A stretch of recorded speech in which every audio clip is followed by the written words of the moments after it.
I will start. As usual, I'll say just a couple of words in Portuguese since we host this from the University of Coimbra in Portugal, and then I'll switch back to English. So, boa tarde, bem-vindos a mais seminário do ciclo Ciência e Sociedade para a Sustentabilidade, promovido pela Unesco em Biodiversidade e Conservação para o Desenvolvimento Sustentável e associada à disciplina de Literacia em Ambiente e Sustentabilidade. O meu nome é Catarina Moura, eu sou investigadora no Departamento de Ciências da Vida, Centro de Ecologia Funcional da Universidade de Coimbra, e vou ser anfitriã e moderadora desta sessão. E agora, como o nosso curso é todo feito em inglês, vou passar para inglês. So, good afternoon, everyone who might be attending, our students, our guest speaker, and our guests at Zoom, and anyone who might be watching us live on YouTube. This is our second webinar of the seminar series, Science and Society for Sustainability. This is a series that's promoted by the UNESCO Chair on Biodiversity Safeguard for Sustainable Development, and is also associated with a discipline at the University of Coimbra that's Literacy for Sustainability and the Environment. And we are trying to give voice to different aspects of sustainability, inviting both scientists and different actors from different sectors in society to talk a little bit about their contribution or their expertise fields and how that helps sustainability in the Sustainable Development Goals, which is a core theme of our discipline. So welcome everyone. Oh, and I should introduce myself in English too. I'm Catarina Moura. I'm a researcher at the Department of Life Sciences and at the Center for Functional Ecology at the University of Coimbra, and also associated with the UNESCO Chair.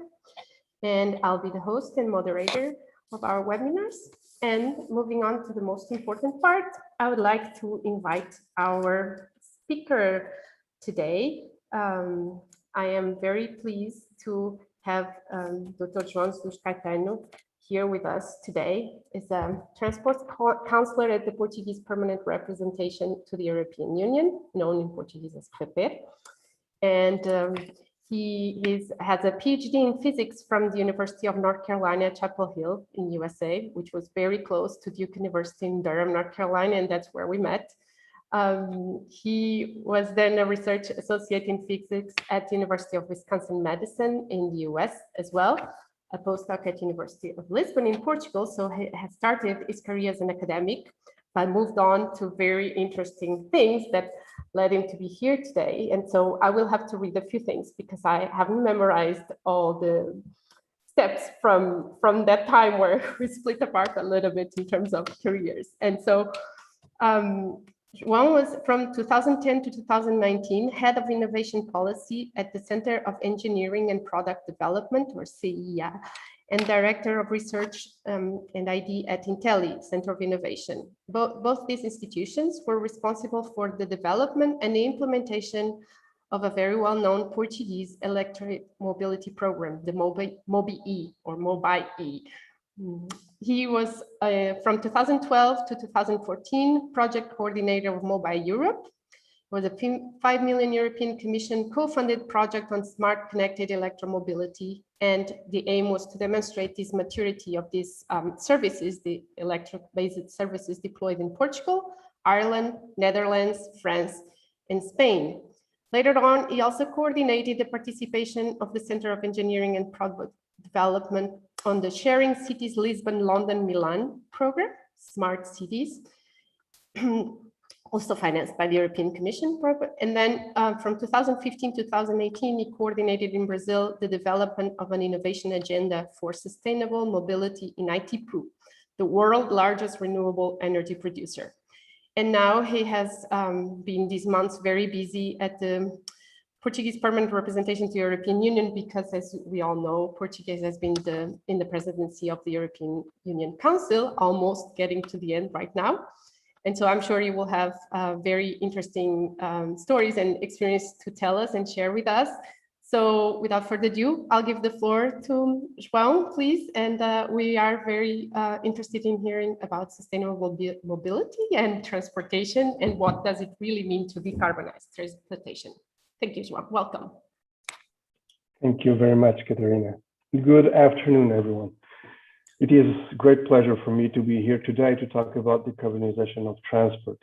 I would like to thank Catarina and the University of Coimbra, of which I was a student in the first years of my undergraduate degree, for having invited me.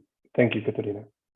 For the next minutes, I will be discussing the challenges ahead for decarbonizing transport. Why is this urgently needed? How can it be done? And what impacts will it have in the society and the economy? For the sake of simplicity, I will use the term decarbonization throughout the presentation as a generic term for reduction of greenhouse gas emissions or the promotion of climate neutrality. So please allow me some flexibility on the technical jargon. Currently, as Catarina has said, I'm working as a transport counsellor at the Portuguese Permanent Representation to the European Union, which is an institution of diplomatic interface between the Portuguese government and the institutions involved in the Union's legislative process. The European Commission, the European Parliament, and the Council of the European Union. This last one is currently presided by Portugal in the context of the rotative presidencies of the Council. Before working in diplomacy, I've worked both in transport industry and in academia with a background in physics. So today I will try to bring different perspectives of how decarbonization of transport can be pursued, the technological, but also the public policy ones. Please raise your hand if you have any questions during the presentation. I don't have access to the raising hand functionality, but Catarina for sure will interrupt me if you have any questions, and I invite you to put questions if you need to clarify any idea.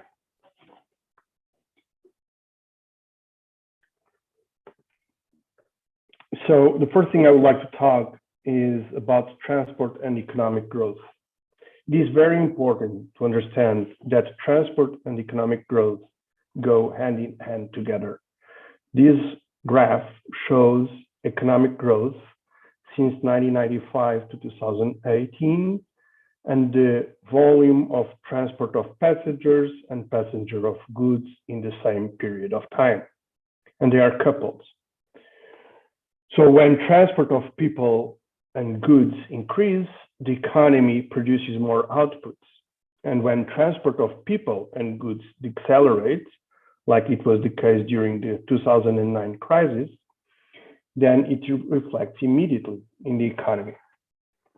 We don't have yet available data for what happened during the past 18 months of the pandemic, but it is expected that this correlated decrease in transport volumes and economic output will show up again.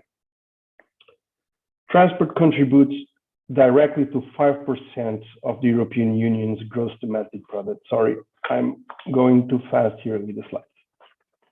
And implies directly 10 million workers across the European Union.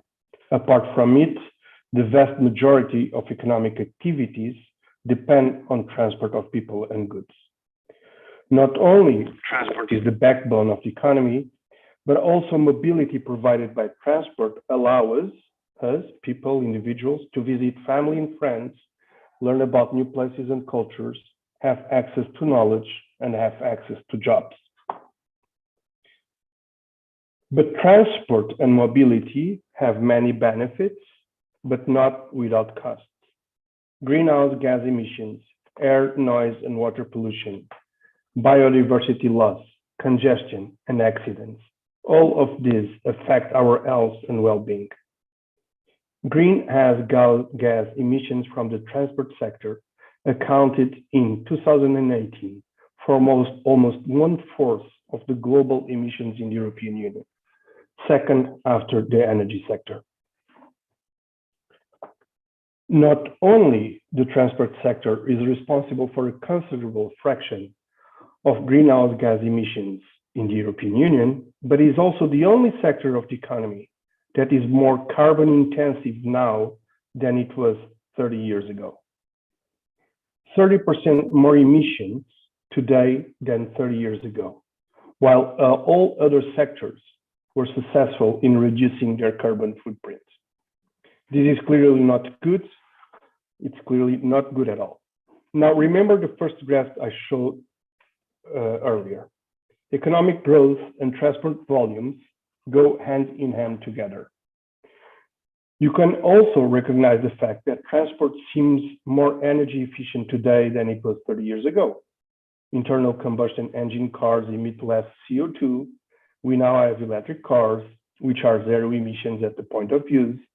People seem more aware and use softer modes in cities like bicycles and public transport. And the industry keeps announcing greener and greener vehicles in all modes of transport. However, the volumes of transport, both of passenger and goods, have been increasing together with the economy.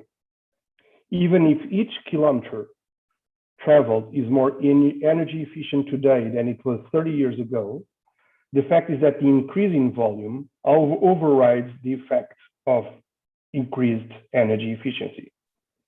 The result is that the transport sector has not yet been able to reduce its carbon footprint compared to the 1990 levels.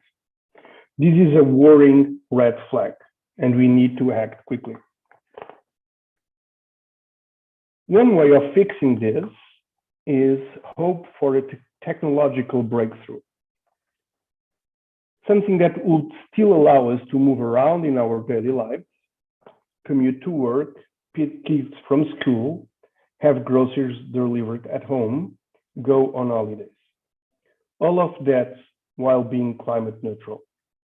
However, even though we keep getting news about alternative fuels, hyperloops, solar aircrafts, electric cars, and many other new and different transport alternatives, the fact is that we pretty much haven't changed our mobility habits and the structure of the carbon footprint associated with transport.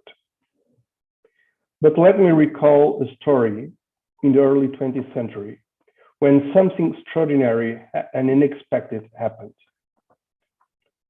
In 1900s, New York City preferable mode of transport were horse-drawn carriages. We see here a picture of that period. It is estimated that a population of 100,000 horses helped move people back and forth along the streets of the city back then. It is not difficult to imagine that the city had a huge problem at the time with the management of urban horses' output, to use a nicer word.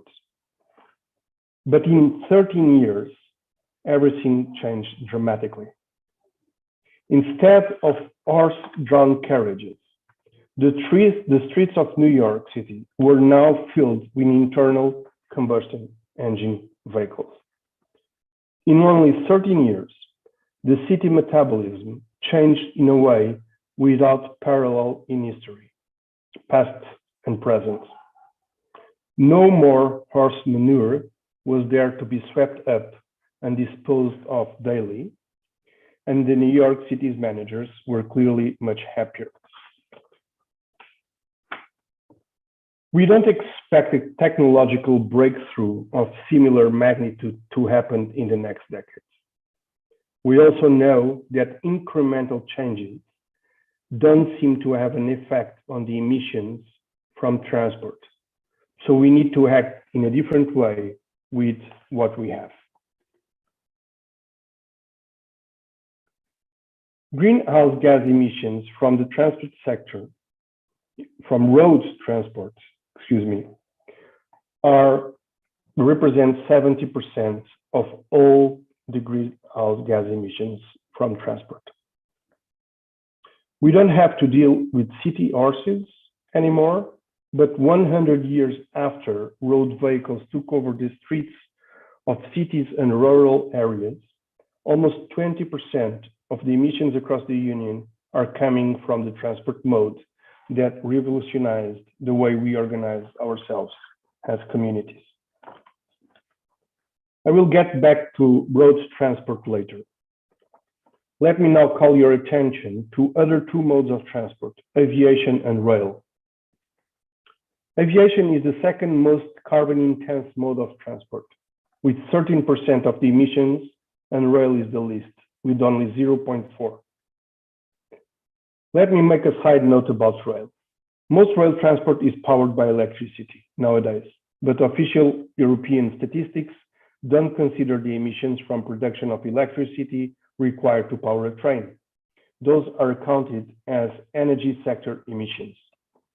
If they were accounted for transport, instead of 0.4, rail would be responsible for 1.5% of total emissions. It's still residual, nonetheless. So those 0.4% showing in the graph are actually emissions, essentially due to diesel trains that are still on across Europe, diesel-powered trains. I don't know if you can see the graph if you have full screen mode, but aviation not only is the second most intensive mode of carbon-intensive mode of transport in the United States, in the European Union, but it's the mode where emissions have relatively increased the most in the past 30 years, despite all the technological advances in energy efficiency promoted by the sector. Once again, the increasing volume of aviation transport outpaces substantially the gains in efficiency, and the overall effect is an increase in total emissions in the past 3 decades, more than twice as much. On the opposite side, rail transport not only contributes little, but was also able to reduce emissions, mostly because of the electrification of rail transport that happened in large scale across Europe in the past 3 decades, replacing diesel powered trains. And this is very visible in Portugal. 2021 was chosen by the European Union as the European Year of Rail. Coincidentally, the Portuguese presidency of the Council of the European Union picked rail as the main priority for transport during its 6-month tenure. So in the past 6 months, a lot has happened in terms of political compromise towards rail. We've seen already that railways are the least carbon-intensive mode of transport. It's true that not all member states have the same level of technological maturity when it comes to rail, but France, Belgium, Germany, Italy, and Austria have already a pretty good rail network and high-speed passenger services. Other member states, including Portugal, will invest heavily in the coming years to make rail more competitive. High-speed rail can be competitive with short-haul flights, meaning flights that take up to 1 hour long, which is equivalent to a distance of 600 kilometers. Typically, flights up to 1 hour long take 70 times more carbon per passenger than if that distance had been covered by high-speed rail. A modal shift from air transport to rail transport is then paramount to decarbonize transport.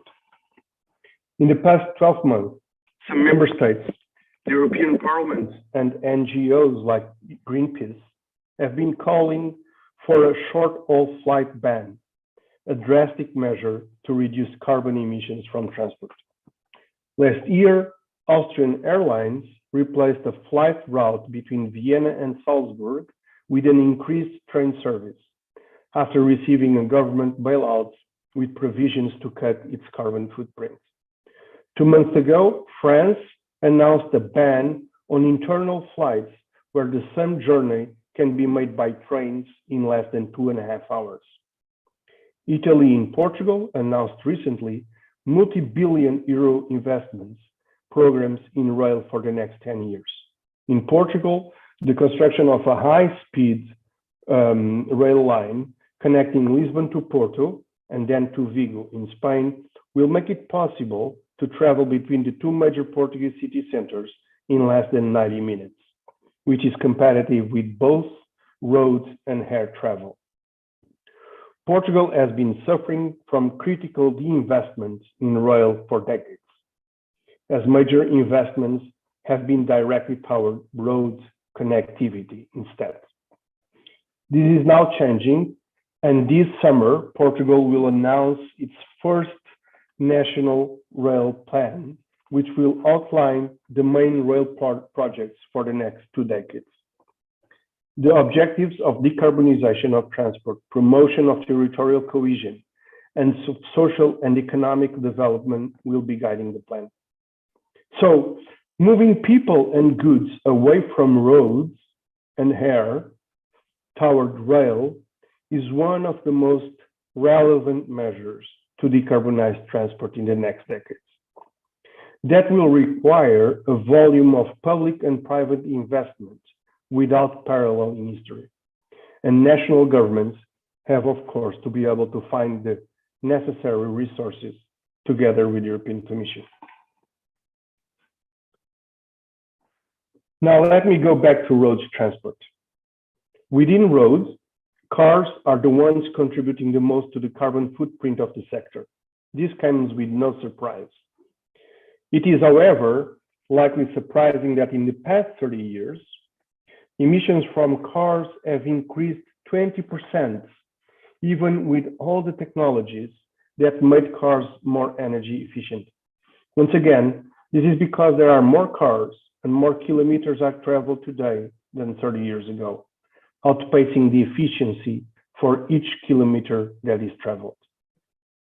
Cars were successful in fixing the waste management problem New York City had 100 years ago, and are likely one of the most revolutionary products in the history of mankind. They changed substantially the way we organize ourselves and the way cities are built, and they gave rise to an industry that created hundreds of millions of jobs across the globe. However, they are very inefficient products. It is estimated that air pollution from internal combustion engine vehicles in cities causes 4 million premature deaths per year worldwide. Also, cars spend 80% of time at rest, and when moving, they carry only 1.7 persons per car on average. Besides, each car, because it needs to be parked somewhere, takes out 50 square meters away from urban space. On top of this, internal combustion engine vehicles are responsible for 15% of worldwide carbon emissions.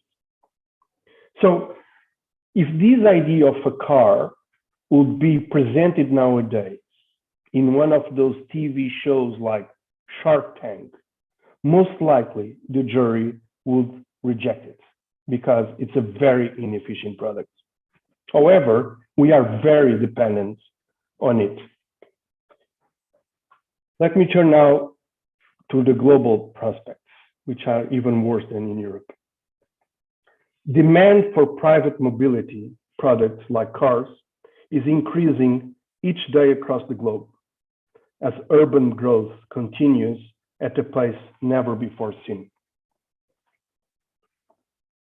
Even electric cars, if not properly integrated in the energy production and distribution networks, are not a guarantee for reduction of carbon emissions.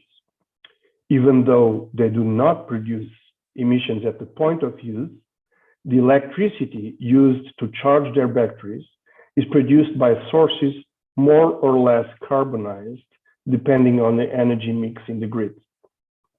Not all countries have energy mixes 40% decarbonized like Portugal. And in some countries, emissions from electricity produced to charge electric cars are in fact at the same level as from gasoline or diesel cars. And I'm talking about countries where the energy mix is mostly coming from fossil fuel sources. Cars also increase social status perception in developing countries across Asia, Africa, and South America, where the middle class is growing, cars are now more affordable to a larger portion of the population. So private transport is a signal of independence and autonomy. Moreover, when public transport is scarce, which is the case in these regions. So we have in front of us a great challenge, which is to change mobility patterns and habits in urban areas across the globe to more sustainable modes without reducing the legitimate ambitions of the population as well as economic activity. That challenge motivated SEIA, one of the places where I work at, which is a Portuguese Engineering and Product Development Center, to create in 2010 the Smart Connected City Center. In that center, Portuguese engineers, together with university researchers, developed a conceptual system that could inform city managers about the best option in terms of transport to reduce carbon emissions and transit and traffic congestion. The first deliverable of that concept was MobiE, which was at the time the first national-wide and fully interoperable electric mobility system in the world. By integrating the public charging system with energy production, electric vehicles could charge at night when availability of green energy from wind power is larger, and use that energy during the day. In 2012, Portugal signed the Treaty of Vals together with the Netherlands, Germany, Belgium, Luxembourg, Austria, and Ireland to promote roaming for the charging of electric vehicles across Europe. This was an important step toward electric mobility business interoperability and allow us now to drive across Europe and charge electric vehicles in networks operated by different providers, pretty much like cell phone roaming works. So sustainability in transport has to go together with digitalization. Transport modes have to be integrated and information has to be provided to the users. In the case of electric urban mobility, transport and energy have also to be integrated to maximize the use of decarbonized sources. We don't have before us a unique solution for the urgent needs of decarbonization of transport. Modal shifts from air to rail on these distances up to 600 kilometers seem to be a good pathway forward. Another is a better integration of modes of transport in urban areas with prevalence of decarbonized public transport. And that is exactly what the European Green Deal tells us about. The European Green Deal was put forward by the European Commission in December 2019. It is a roadmap for making the European Union's economy sustainable through the opportunities arising from climate and environmental challenges. It encompasses a number of policies in different policy areas, including transport. The goal in transport is to accelerate the shift to sustainable and smart mobility. Sustainable meaning less carbon intensive, and smart meaning digitalized, as I was mentioning earlier. It is important to notice, however, that the different initiatives of the European Green Deal have to go through the usual Union's legislative process before being considered European law. The Commission proposes legislation to the two co-legislators, the European Parliament, represented by MEPs, and the Council, which is of the European Union, which is represented by the Member States government. During the Portuguese presidency of the Council, which will end by the end of this month, we were able to negotiate with the European Parliament a provisional agreement setting into law the objectives of a climate-neutral union by 2050, and the collective net greenhouse gas emissions reductions target of at least 55% by 2030 when compared to 1990, and this does not include carbon capture, which will increase probably by a factor of 5%. This is still being negotiated between the European Council and the European Parliament. It's still a provisional agreement. And this is only to illustrate the complexity of the public policy part. Not only we have a challenge on the technological side, but also on the public policy side, we have a huge challenge ahead, which is to have all these institutions agree in new public policies to accelerate decarbonization of transport. It is a provisional agreement, but it's the first step.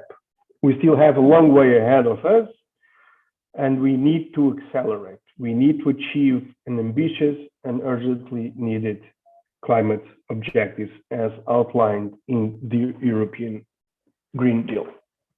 So my invitation is for you to hop on the train, take the train whenever you can. It's the European Year of Rail.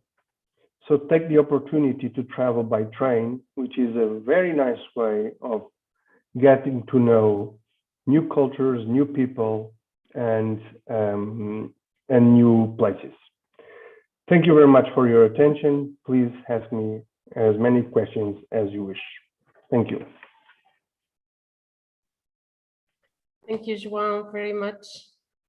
That was an excellent overview. Oh, can you hear me? Yeah. Overview of the field, and also with very interesting data and well, numbers that I wasn't aware of. I will first give priority to the students, since this is really important for them, this seminar, and then if they don't have, I'll ask some questions or open the floor to other questions. So please, students, this is your chance. So would you have a few questions about this theme and transports in Portugal, Europe, the world, innovation? We have two physics students, which I'm sure are dying to chime in and talk about innovations. So yes, so I have Angelo wanted to ask a question. Go ahead, please. You can unmute yourself. Yes, okay. Yes, hello, João, thank you for your talk. I have a question regarding the difference between the greenhouse gases emissions from the transport inside and outside cities, because you said that for the future we have to go more on rails, the trains, but what about more inside the cities, and what is the difference, the different impact from transport, from the urban transport and the cities transport, the outside of the cities?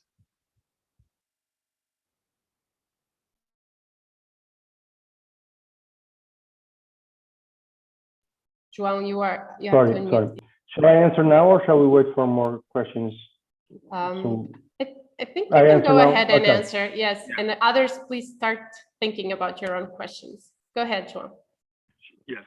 So those are two clearly different problems that have to be tackled with different solutions. Urban transport is mostly the result of private transport by cars, okay? And there, the only way we can reduce the carbon footprint associated with urban transport is to move people away from private cars and put them inside public transportation, because public transportation is a more effective way of moving people around. And when we talk about public transportation, we have also to talk about decarbonized public transportation. So we need more buses based on alternative fuels inside the cities. we need a huge investment in public transport within the cities, inside the cities. We need them to be real comfortable, safe, reliable, so that people know that they have that possibility of taking a public transport to go from A to B. The big problem in cities is that usually people don't go from A to B. They go from A, they have to stop A prime to deliver their kids in school. Then they go and meet their parents-in-law to organize things, and then they go to work. So they have to make many stops.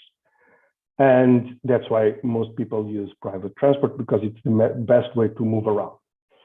But also because we don't have a huge public transport offer across the cities, mainly in Portugal. So we need huge investment in public transport, in urban environments, and also in suburban environments, and where rail can also be very important to move people away from private cars. Then you have more like regional or cross-border or long-distance travel, and there you have two different segments. Up to 600 kilometers, which is high-speed train can connect those 2 points in less than 2 hours, and the flight can take 1 hour. Then rail, high-speed rail is very competitive, okay? So that will be the distance of, let's say, Lisbon to Madrid. Clearly, Lisbon to Porto, if we have a high-speed rail line connecting Lisbon and Porto, then it's very competitive with air transport. And I remind you that until before the pandemic, we had, well, 3 or 4 years ago, we had hourly planes from Lisbon to Porto, okay? Which was, I mean, in terms of carbon emissions, is irrational. So we need a high-speed rail line connecting those two cities, which will change completely the way the territory is organized. And then we have distances that are longer than 600 kilometers. And for those, we need air transport. And for Portugal, air transport is very important. Portugal is in the periphery. Our connectivity to Central Europe is guaranteed mostly by airplanes, which is not the case in Central Europe. People in Central Europe can move around by rail because cities are very close to each other. But so we have different modes and different solutions for different scales of transport, for sure. And all those have to be tackled with a better solution. And digitalization plays a fundamental aspect here, because people, if they have information about what the different modes are available and at what time they will come and how much it costs and how integrated are they with other modes of transport, then they will make use of it. Even for rail, nowadays people talk much about what happens when you get to the station. Can I have access to a bike sharing scheme that is integrated in the price of the train ticket, so that it's not, your journey is not only going from Santa Apolónia to Estação da Campanhã, it's going from your workplace to another place in Porto, and you need to complement the train ride with other softer modes of transport that can be available. The more public they are, the better, of course. Yeah, because it's more energy efficient, of course. I hope I was able to answer your question. Yes. Angelo, are you not satisfied? I think we'll have more time, maybe. Well, Okay, sure. we can have a second round. We have more. So Marta, you had your hands up, but then you put it down. Do you still want to ask a question? Yes. Okay. So Marta, and then Inez. Just a second, Marta. So okay. Marta, Inez, and then Lucia. I will give you the word, and then anyone else keep on raising your hands. Okay. I will mute. My question is related because of the price of the train. Now I don't have any discount because I'm not senior, not too young, not too old. Because sometimes people don't go by trains because of the price. And even Portugal, we are not so rich than other countries in Europe. So sometimes I think this could be a problem. Are in the plan of Europe trying to have some special attention to this? Because sometimes I know that planes don't pay taxes on fuel, or there is some inequality on that, but there is some idea to make the prices more affordable for everyone. And also other question about if you think that will, because they stopped the train to Spain, like normally I use the Sud Express, and now after pandemic there is no Sud Express, no train to Madrid. Do you think there is, in the future, these trains will be again like working normal? That is my question. Okay, so first regarding the price of rail transport. Of course, that in order for rail to be competitive, the prices have to be affordable. Now, there are huge investments when you put out a rail line, a high-speed rail line. There's a lot of millions of dollars to build up an infrastructure for high-speed transport, high-speed rail transport. Whereas for air transport, you just need to build the two endpoints, the airports, because air is free. Now, those negative externalities have to be somehow compensated. So there are a lot of discussion in terms of how you can favor investment in rail transport by putting taxes on the more carbonized modes of transport, and moreover in short-haul flights. So not only if you ban those flights, then you have volumes of people riding the train because there are no flights available, and that will of course decrease the price of the ticket because it's more effective. The demand is larger, but also there are many different approaches to how to develop a tax system that can be put on the more carbonized modes of transport, and then make use of those financial resources in order to invest in rail. Portugal recently announced a tax on air transport of €2, and all that money will be put into sustainable transport. Moreover, on investments for rail transport. So that is being done also across Europe. Regarding the Sud Express and the night trains in the Iberian Peninsula, those trains were mostly operated by the Spanish side, and the pandemic hit the sector tremendously, and services had to be cancelled. The information I have is that the Portuguese government, through CP, the Portuguese rail operator, is working together with the Spanish counterparts in order to find a way to recover those night services and our night service trains that were part of the service offered across the Iberian Peninsula, which night trains are being revitalized across Europe nowadays. Just a few weeks ago, a train connecting Brussels to Austria, and last week I participated in the Transport Council of the European Ministers, and the Austrian Minister for Transport. The council was in Luxembourg, so I took the train from Luxembourg to Brussels, which is a long ride. Even though it's near. It's a slow train. It took us 3.5 hours, and the Austrian minister, was there to take the night train from Brussels to Austria.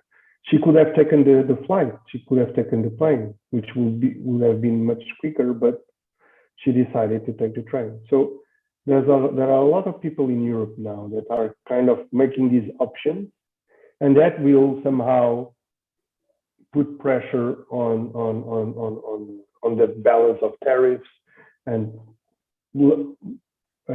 hopefully it will make rail transport more affordable. Thank you. Thank you, Marta. Thank you, João. And Inez was the person that raised the hand after Marta. Inez, go ahead and unmute yourself. Thank you, Catarina. And thank you, João, for the presentation. My question was about something that happened a time ago, and since then I had this doubt because it was a very controversial issue, that it was the journey of Greta Thunberg from America to Portugal. And it was very controversial because she took a ship instead of a plane because of the pollution. And I've heard many opinions about, some people thought that it was just for publicity, others thought that it was better because it polluted less. But I never heard the opinion of an expert, so I had that doubt. So it was, there was really a difference between the pollution of catching a ship instead of a plane in that long distance, or I don't know. No, for sure. I think she sailed, right? It was a solar-based yacht, also, right? So the batteries that are needed to help with the navigation systems were charged by some solar panels that were present in the yacht, and it was powered by wind. So unless they were hitting meat every single day, carbon footprint of that journey was probably low compared to air travel. Air travel is the most intense mode of carbon transport. Now, the thing is, we cannot have everyone traveling by a solar yacht from the United States to Portugal every day, right? So there's also some, of course, publicity associated with that we have to take into consideration. She's trying to make the case of the need to decarbonize, but decarbonizing has also an effect on the economical growth, and we have to take into consideration, and I think the pandemic is a good example, that when you have less mobility, then the economy goes down and people have less paid jobs, worse paid jobs, and lose their jobs, and it's a problem for everyone. But yeah, I think if we all could, we would all ride yachts from the United States to Portugal, I'm sure. But we don't have the time, nor the financial resources, I think. Okay, thank you. Thank you both. Thank you, Inez. Thank you, João. And now is Lucia. Lucia, you can unmute yourself. Thank you very much. I also want to say thank you for the presentation. It was very interesting. My question was already a little bit answered, so I'm going to jump to a different part of the question. It was also about, I'm addressing the last slide, the European Year of Rail, and it was also about that train rides are not very affordable often, and that often it's way cheaper to take the train, to take the airplane or the car. And I was thinking if there are any regulations planned which are like within the EU for private train companies to have like limitations and price pricing. So, and I'm from Germany, and train rides are really, really expensive there. And the tickets get higher and higher every year, the price. So is there anything planned?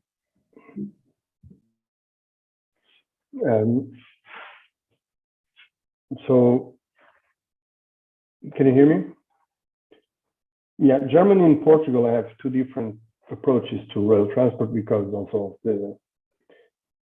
of the maturity of the systems. I mean, Germany has what is called an open access market, where private operators are responsible to provide the services. In Portugal, CP operates under what is called public service obligation contracts, which is financed by the Portuguese state, by the national budget. Because there are services that otherwise would not exist if it was not CP to provide them. We're not talking about the connection between Lisbon and Porto, because those are economical, interesting to explore, but any other line across Portugal is not economically viable, so the prices are low so that people can ride the train, and so everybody through the national budget covers for the losses. In Germany is open access, is market operating. So they only put forward lines that are financially interesting. And so that's why probably you have services that are very expensive in Germany, even though for regional services in Germany, you also have public service obligation contracts, but only for regional, not for national. So within some regions of the federal Germany, you may find more cheaper rail passenger services because they are funded also by the regional budget. But again, I mean, the big question here is it's very expensive to put forward a rail service because of the investment in infrastructure and because of the investment in the rolling stock, what is called rolling stock, the carriages. But if the volume of passengers increase, and if we can get finance from taxing more carbon intensive modes, then the prices will go down. We just need a scale. We just need to create a scale and a volume of traffic that will allow prices to go down. I'm positive that this will happen. I've never seen so much interest in giving more focus to rail transport in Europe as I saw in the past 6 months.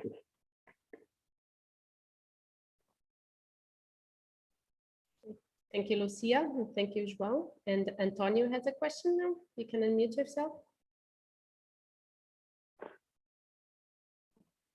Hello, thank you very much. First of all, I actually have 2 questions. If meanwhile another question comes up, we'll just leave it for later.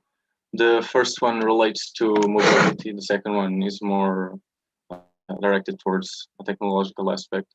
And the first one then, how much is it being thought, and do you see it as a good option to integrate in big cities transports such as electric scooters and bicycles, and in which way or which ways would it be good to implement that sort of service? And the second one, I can leave it right away as well, is about batteries. And since we're talking about electrical vehicles, I wondered what is the state of the art with regards to batteries? If we have now capable batteries with longer life cycles and with using resources which aren't as impactful as lithium, for instance. Thank you. So regarding the first question, those are called softer modes of transport. And those are,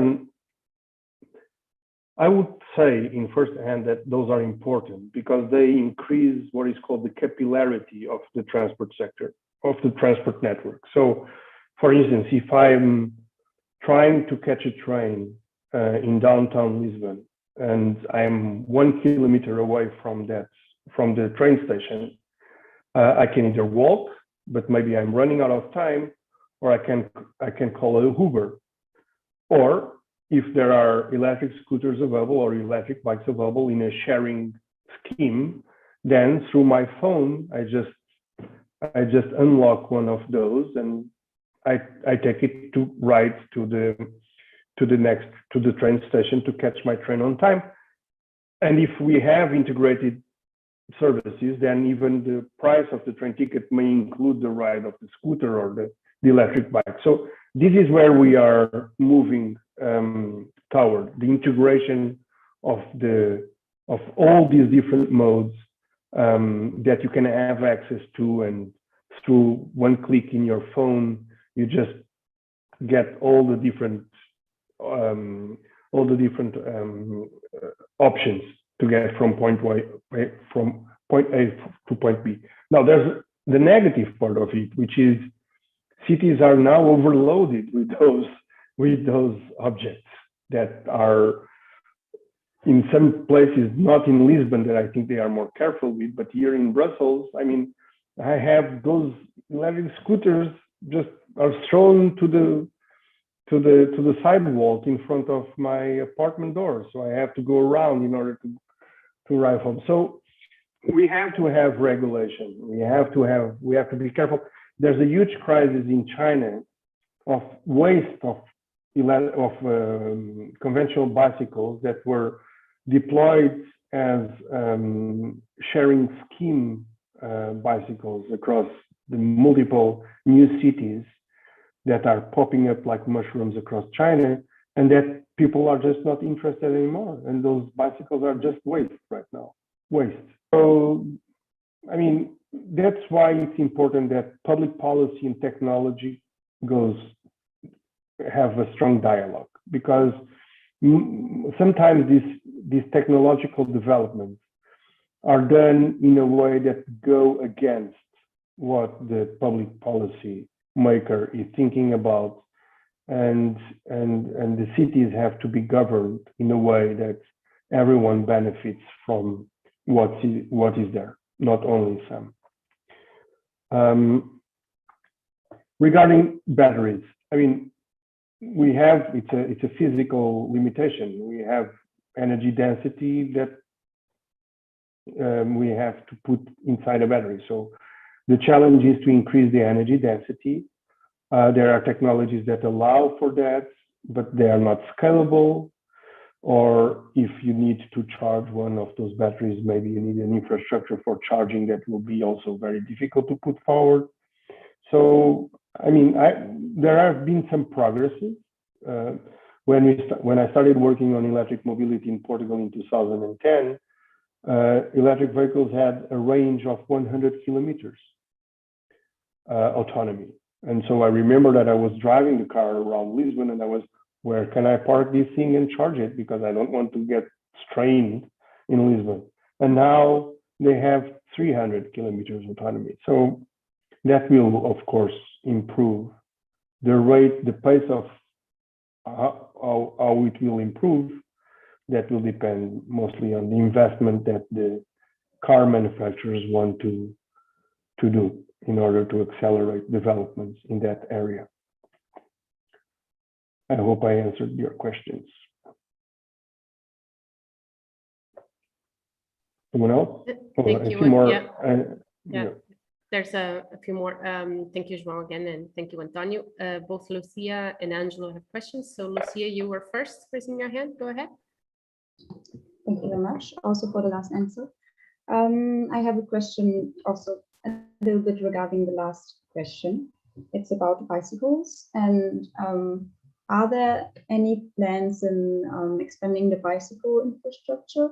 So, I mean, we're here in Coimbra right now. It's like there are many hills, but it is still possible and it's a good way. And I think also with more and more Uber being used, if people getting animated to use the bicycle more, I mean, it's something good, but also shared bikes. And I know the problematic with the e-scooters, because in Germany, they are really everywhere as well. But are there any plans also, like maybe bicycle routes connecting the cities? Yes, that's a question. So that's the kind of policy that is more local than national. So cities are free to invest in bike paths and different municipalities can develop bike lanes to connect the different cities. I know Lisbon has been putting a lot of effort in having a wide bike lane network with sharing bikes available for citizens. I'm not aware of plans in Coimbra. Coimbra is not an easy city to bike in, at least in the hilly part of the city, even though electric bikes can, of course, help. But biking is always a good thing, and it's having shared bike schemes across the cities is a good way of complementing the public transport offer, so that you can take the bus and then the last mile from the bus stop to your apartment or to your university department, then you can ride the bike, or for that last mile, that if you don't have that kind of service of, then probably you would take your car alone. So yeah, I think it's a good investment that cities can make. I hope Coimbra has plans. I'm not aware of them. No.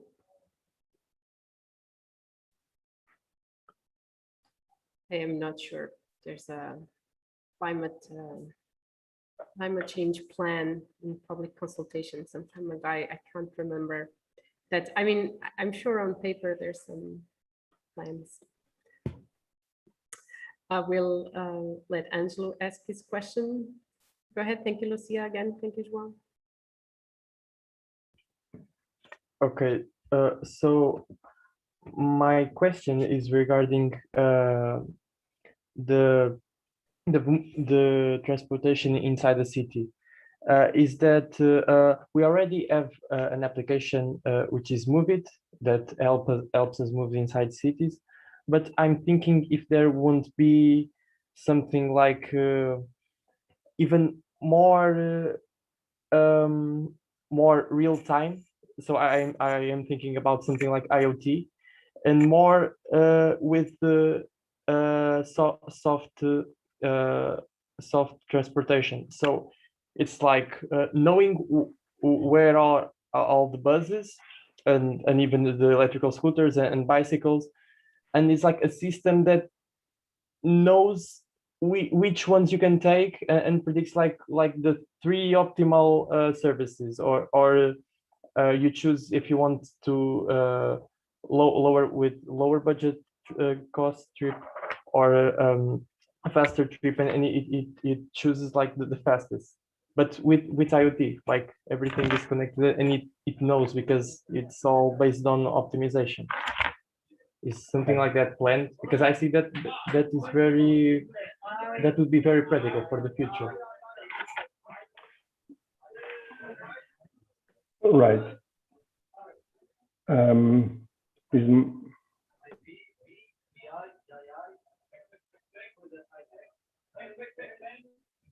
Angelo, maybe mute your microphone. There's some background noise.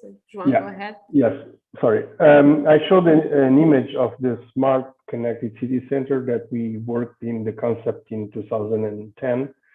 And that was exactly what we had in mind. Let's develop a platform where all the different transport offers are available, so that the user can see everything. So he just says, I want to go from A to B, and the app tells him how he can go from A to B using many different options.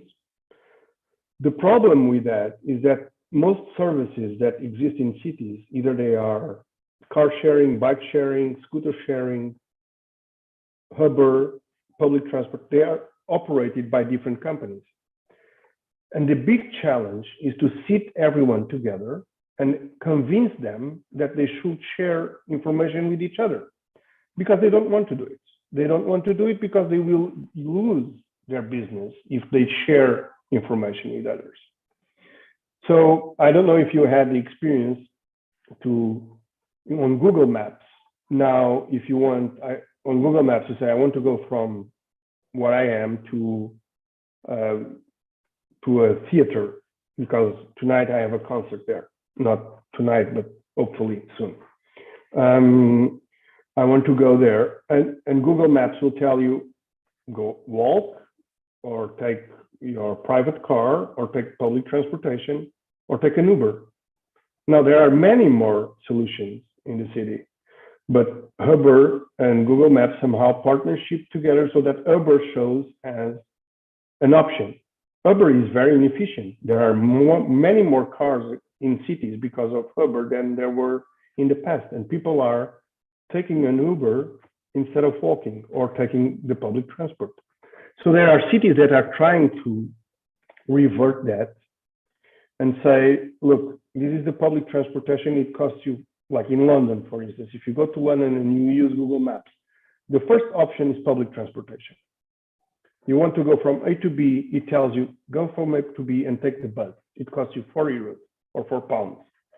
Then in second comes Uber, okay? And it costs 100 times more than a bus. So this is what city managers have to tackle. The ability to bring everyone together and to develop this platform with shared information. We had that plan in 2010. It's difficult to implement when you have an ecosystem of many different private players that want to play their games. What we kept saying to the cities that we worked with was, look, allow those companies to operate in your territory, but oblige them to share information with you, so that at the end, we can have these platforms that integrate information all together in the benefit of the citizen. And now, for instance, I no longer work at SAIA, but I know that they are developing a system where if you take the option that is less carbon intensive, then you are rewarded. You are rewarded with points that then you can use, for instance, to buy a coffee or to go to a restaurant and have a discount in your lunch, okay? And this is the kind of systems that cities have to put in place. But again, they need to have access to the information, that these platforms that are private, most of them are privately owned, don't want to give hand off. Thank you. Okay, thank you. I would like to put another question. This is more, if I can. Because there's someone with, okay, just put Okay, that one. okay, Yeah, okay. otherwise I'll come back to you again, but go ahead. Okay. Put that one, yes. Oh, okay. So one thing that I see that makes me think is that often I see buses passing, but they're not bringing much people. They're almost empty, or they're completely empty. And I think that it would be efficient if there was kind of with all the information that we have of the movement inside the city, if there could be an AI that could predict what would be the best paths for the buses and even the best schedules, so we could prevent that situation, and instead for those few people that would catch the bus, they would have other alternatives like bicycles, and they could like take the bicycle or the electrical scooter to the next bus stop that would be in a more movimented place. I think that would be. I would like to hear your thoughts about it. That is the kind of problems that we dealt with in SAIA since 2010. That is, of course, possible to do.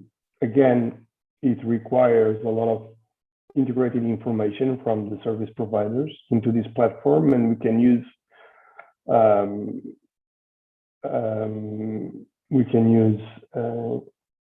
intelligence, artificial intelligence. We can use Internet of Things. I invited you to visit SAI and to see their monitoring room where we keep track of all the devices that are connected to our system. And you will see a clear Internet of Things platform there. We call it Internet of Moving Things platform. But I got to a point where I think those are second and third order effects, actually. Because the first order effect is that we have to have a founded public policy toward public transportation. Okay, we need much more investment in public transportation. We need that buses are more reliable so that people know at what time the bus shows at the bus stop. And when it shows, if it says that it shows at that time, then it has to show at that time. Because the worst enemy of public transportation is that you try to catch it because you think that it's going to come at a given time, and then it doesn't show up. Then the next day, you won't catch the bus again because you are rushing and you don't trust the system, so you're going to go by private car or take a taxi or wherever. So I think those challenges that you are illustrating are interesting, but I tend to think now, maybe 10 years ago I thought differently, but I tend to think now that the first order effect is huge investment, public investment in public transportation, and a huge political compromise from our government toward public transportation, more than anything else. Thank you. Thank you. Thank you, Angelo, and thank you, João, again. And Teresa, you can unmute yourself. Hello, thank you, João, very much for your very interesting presentation. I would just like to, I don't know if you are aware, but concerning the city management in Coimbra and concerning the transportation between Coimbra and Lausanne, 55 kilometers distance, there was a railway more than 100 years old that has been, I think I may say, destroyed. And now people that need to move between the two cities do it in or by private car or by bus. And I think the efficiency is much worse now. And for the future, I think they won't put the railway again. And if it is not more efficient, I think it does not pass a good message to the people. So just if you have any comment, thank you.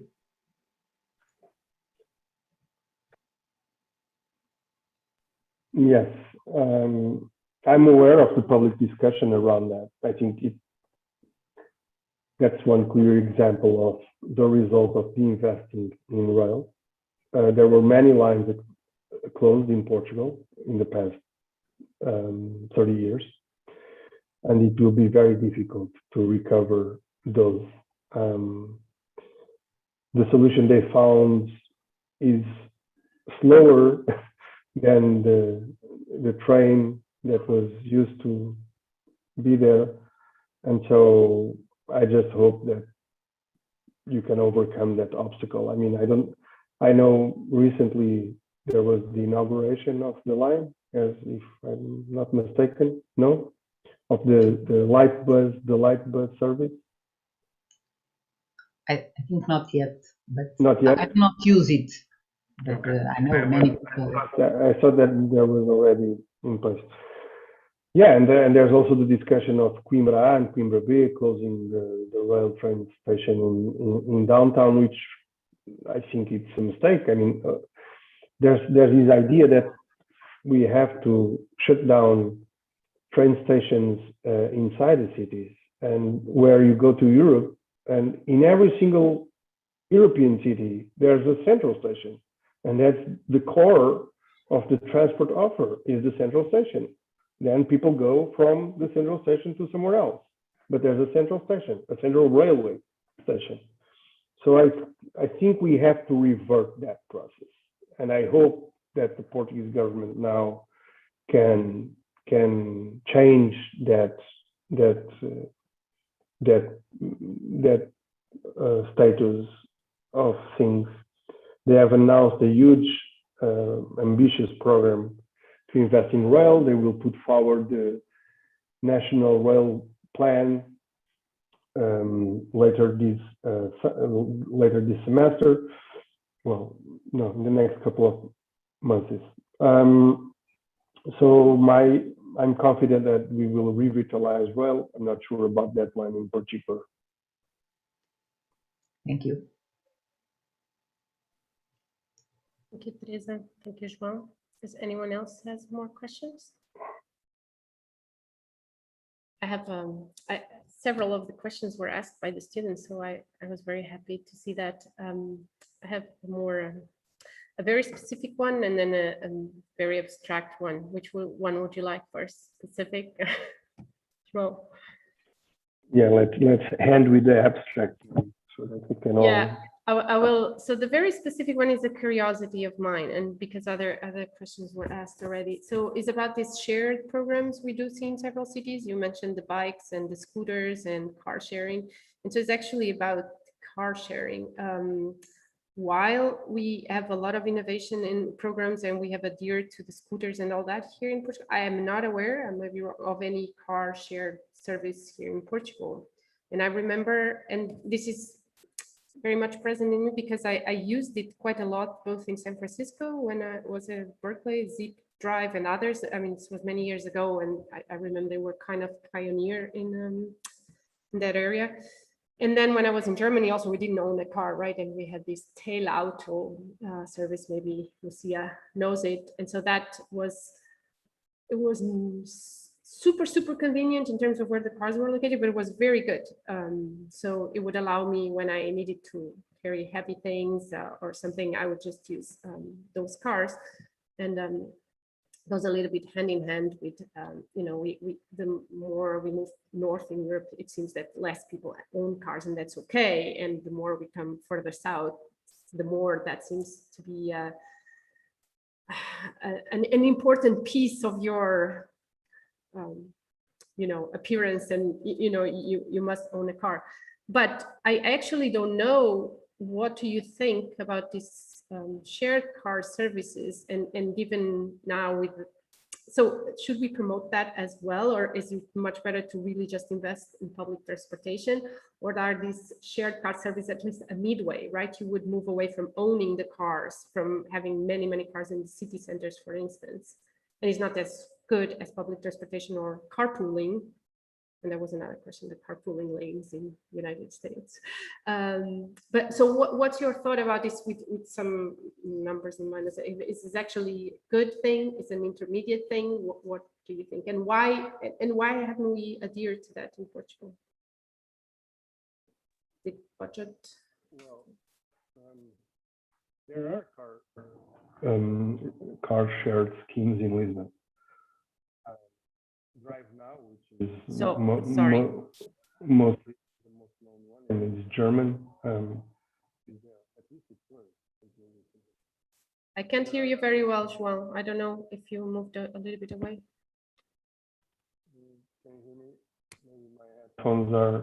Better. No. Yeah, can you hear me? now. Okay. Yeah. So I was saying that there are shared car schemes in Lisbon, like Drive Now and others. The urban transport will be always a mixture of different things, right? But we have to prioritize. So I would put public transport on top. First, public transport. It's like the 3R policy, like the reduce, recycle, reduce, reuse, recycle, right? You first reduce. If you cannot reduce, you reuse. If you cannot reuse, you recycle. So on top, we have public transport. Then if you cannot take the public transport, then you should use shared modes of private transport, right? Which is shared cars or shared bicycles or shared motorcycles. and preferably use the ones that are electric, because in Portugal, they are more decarbonized than diesel cars or gasoline cars. And then go down, and the last thing that you want to use is your private SUV, right? The private American SUV to go to the next block to the grocery store, right? And that the kids should learn how to navigate, and this is a very important thing for me. Kids in cities have to learn how to navigate in these different transport offers, because what happens is that usually parents are afraid that kids take public transport, so they take kids away from public transport. And then kids are educated in the context where there is the value of public transport is not recognized by them. And we have to put kids in public transport. That's why initiatives have free rides for kids up to 12 years old on public transport are very important, because then they feel comfortable, they feel safe, and in the future they want to use public transport, right? So that's very important, that we can prioritize and put kids using public transport. And your more abstract question is? It's not really abstract, it's more philosophical, because I forgot to mention in your introduction, because now your portfolio is so varied, and I jumped that because you did also have very strong direct experience in politics, right? In serving as policy advisor to different ministers and secretaries of state.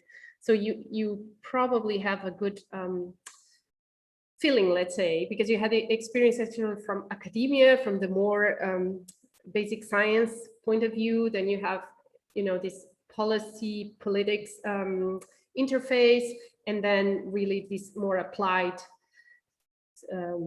version of innovation. And my question is, so we know, or at least our experience says, that a lot of these projects, which we all recognize are very important from a sustainability point of view, for instance, get trumped sometimes by politics, right, in general. And we know often this change in politics or change in political party that just completely trashes, stands down sometimes might not be important, but sometimes important projects. And I'm not mentioning a very specific project, just projects of life, projects of governance. So what's your feeling on this, and where are we moving in general, not just the Portugal, what can we also do as citizens to try to reach this point where we have a common acceptable policy, for, like we should have for education and other areas, or health, where really politics, like policy matters and not so much the politics, right? And I think I remember once we talking about this, how we use the same word in Portuguese, política ambiental and política, but in English there's this difference which is helpful, the policy versus the politics, and how, I mean, this is a very open question, but it was just to draw on your experience from all these worlds, and how we'll look up in the future, and how we promote this policy, this continuation of a good policy, regardless of politics. Yeah, no, I understand. And in fact, in Portuguese, we have the same word for two different things, which is public policy and politics. And the fact is that those two things have different life cycles. Right. Politics has a usual life cycle of 4 years. If everything goes well and the government stays there for the period of the legislature, it's a 4-year life cycle. And structure policy development, like transport, education, investment in infrastructures, have a longer life cycle. So sometimes it's very hard when you are a politician, and you have a vision for the future, and you try laying down the basis to promote something that you know will result only 10 years from now. So, but still you are going after it. You will not have political gains immediately, but you believe that this is something that will be good for the community, right? And that is a challenge. That is a challenge in Portugal, and I think a challenge across Europe, because, and now, moreover, that I think you have many political cycles where the pressure is enormous toward the politicians, that they have to deliver, that they have to have opinion about everything. So there's no time for, let's think about what are the strategical investments, for instance, for the future. We have in Portugal also, of course, it's delayed because of the pandemic, but we have been discussing in Portugal the national investment plan for more than 2 years already. And that plan will lay down the most basic infrastructures in transport for the next decade. And that is still being discussed and discussed and discussed. And then we don't compromise. When we discuss, we don't compromise. And when we don't compromise, we fail to make choices. And this is about choices. Either you are or you are not available to make choices. What do you prefer? To invest in roads or to invest in rail? You have to make a choice. It's much easier to invest in road because the gain is immediate. You can do a highway in 1 year. A railway takes you 2, 3, 4 years. So we had a national plan for the roads developed in the 90s in Portugal. We are now developing a national plan for railways. So that's the challenge of public policy and politics. And cities are becoming more important. That's also a good thing. Cities are becoming more important in terms of some of the structural investments. In London, for instance, transport policy is decoupled from, in terms of choices, or like big choices, transport policy is decoupled from the political cycle of 4 years. It's something that is defined at a 10-year, with a 10-year framework. And it's decoupled, and whoever is mayor has to implement that policy. So it comes with the job. You cannot change the policy, the transport policy. You can, of course, fine-tune, but education, transport, and public safety in London, they are discussed at policy level with that is decoupled from the political cycle. That seems quite wise. In Portugal, we try to do some things like that sometimes, like when you do national plans that have to go to the Assembleia da República, to the national parliament, and you have this infrastructure committee that has to agree with everything. So we tried, and then the next government has to follow the plan, but it's taking a long time to make those changes in essentially governance challenges. Thank you. Are there other questions? I think I could go on with more that I have, but I will let that for when time allows for a coffee in person, because I think this has been a long day for all the students and someone who has been teaching also, and I'm sure you're an hour ahead of us, so you probably would like to end your day as well. So thank you very, very much, João. This was very interesting, and thank you so much for engaging in conversation with our students. And thank you everyone who participated in the Zoom. And well, if there's no further comments, I just want to say thank you to everyone, and I'll end the session soon. My pleasure, Catarina. Bye, everyone. Bye-bye.